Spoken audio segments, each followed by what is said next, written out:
Hi there. How are you? Hello. Thank you. Congrats.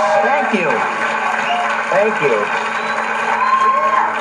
Oh, good to see you. Now, you seem like a very genial bloke to me as I've watched you over the years, and there's something about watching a guy on a night-to-night basis like that tells you more about him than a sitcom, but you don't seem like you were ever a bully yourself, right? No, no, I never was. In fact, I know well that that damnable feeling of tears welling up in your eyes as you're trying to, like, go, well, fuck you too.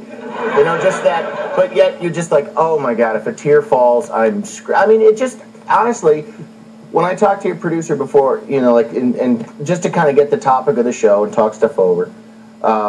Did she bully you? No, she didn't bully me at all, but I had been to the airport, and I got in an altercation with somebody over a Smarty Carty, as my wife calls them. Because they get, you know, those little carts that you put in $1.50 and yank them out, you know. And I was thinking, just charge us $2 fucking, all right? I got change when I'm off the plane from Malaysia. Either a buck or two, but fuck you with the 6 bits. Well, I always go, you know, what is it, 8 bits?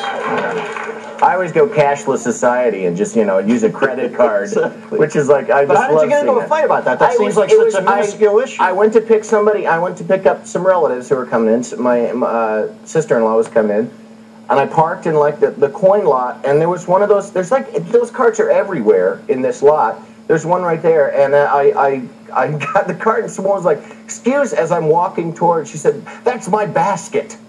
And I said, no, it was sitting in the middle of literally like in the middle of the lane. She said, well, it must have rolled away from my car. And I could feel like tears welling, for what? Over a Smarty Carty. And it's just like, you big pussy, what's wrong with you, you know? You called her a big pussy? No, mine internal. No, yeah, walk a few feet. Well, listen, I find that story easy to believe because if a plane can roll off onto the highway at LAX, certainly a Smarty Carty can roll away too. They're in the, yeah. Now let me ask you this: you've got your own sitcom. Now, what the fuck are you doing parking in the coin lot? Sit a car, for Christ's sake. It's a sitcom that hasn't been renewed yet. And we finished shooting it in November of last year, so there hasn't been a lot of cash coming in. You've got that TV amiability. You've got a Dave Garroway quality about you. I don't even know who that is. Who's Dave Garroway? I don't even know. He used to wrestle a chimp in early. Oh, well, if he's a wrestler, I know who he is. I mistake it for Larry Flint. Have you ever...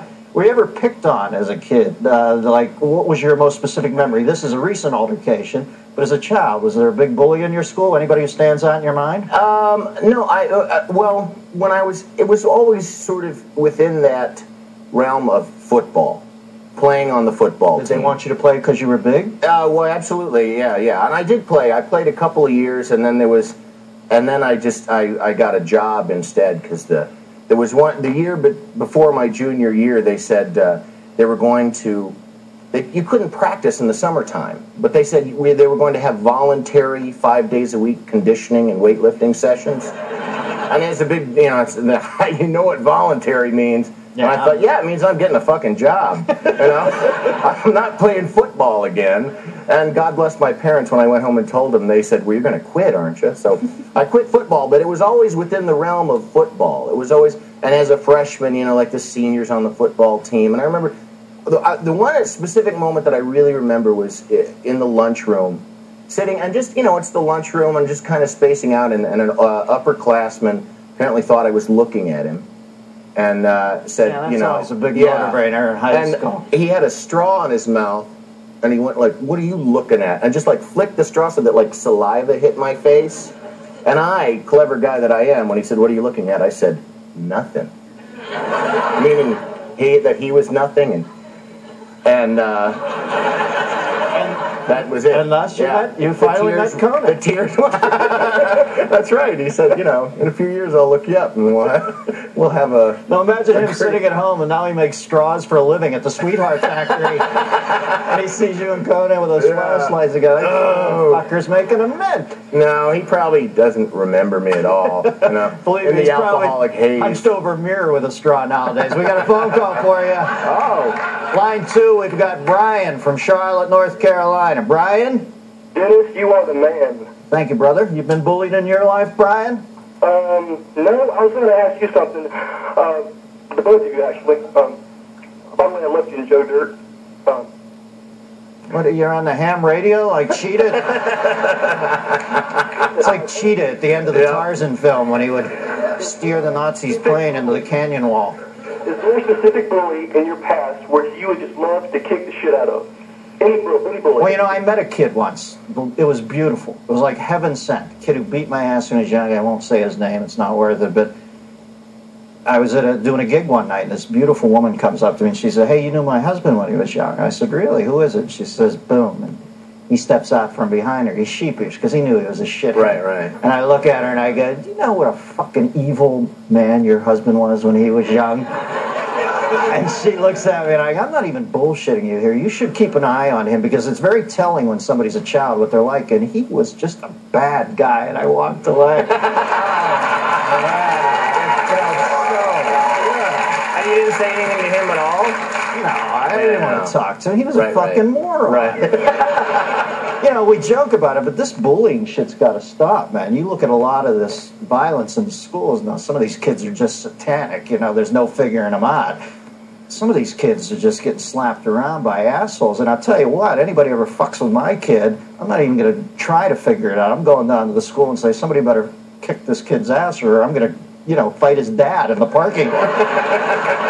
You can't, you can't. Your kid doesn't want to hear you explain to him why this other kid's trouble. He just wants you to say, where is he? Where is he? I'll kill him. Right. You should wait till your arm heals.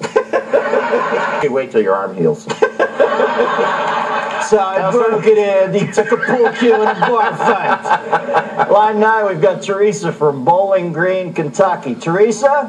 Good evening. How are you? How are you, Teresa? Lovely. I hope you're feeling well with your thing there on your... Well, on Fridays I can't eat Percodan because I have to stay lucid for the guests, but every other day of the week my nightstand looks like Elvis's. Go ahead. What's your question? Okay, did Gandhi read Machiavelli or anything? I mean, is it okay to rough people up every now and then or something? Did you ask me if I used Prince Machiavelli? Machiavelli. No, she's asking if have you ever read The Prince? Or, No, I have not read. All I know about Machiavelli is references in true crime mafia books. That's how I learn the classics. If you work at ICM, you have to read Machiavelli. If you work at CAA, you have to read Sun Tzu's Art of War. Line 1, we've got Kevin from Xenia, Ohio. Now, Kevin, isn't that the worst tornado in American history hit Xenia? Yeah. Were you a child then? Yeah. Yes. Wow. Still broken I feel like up I'm interviewing about it. Jack Webb. Go ahead. What's your question? Well, my question is, just because you got the physical strength to be a bully, does that pan out for you? Wait a second, Kevin. Wait 1 second. Can I get a worse phone system? Can you maybe hook up a green giant niblet corn to a fucking pipe? What is this? I don't know. Jesus Christ. I've had a better reception at seances. Kevin, Whoever's working the level has palsy. what's your question, Kevers? My question is just, what the hell's wrong with Be my your phone? voice because you're freaking me. What's wrong with my phone? I'm sorry. Oh, that's your phone. Whoa. I'm what the hell's wrong with the phone? All right, Kevin, next time you dive on the Titanic, give us another call. All right, Andy, tell us about the show a little. When's it on? How's it doing? You gonna hang in there? It's on Tuesdays, 8:30, 7:30 Central.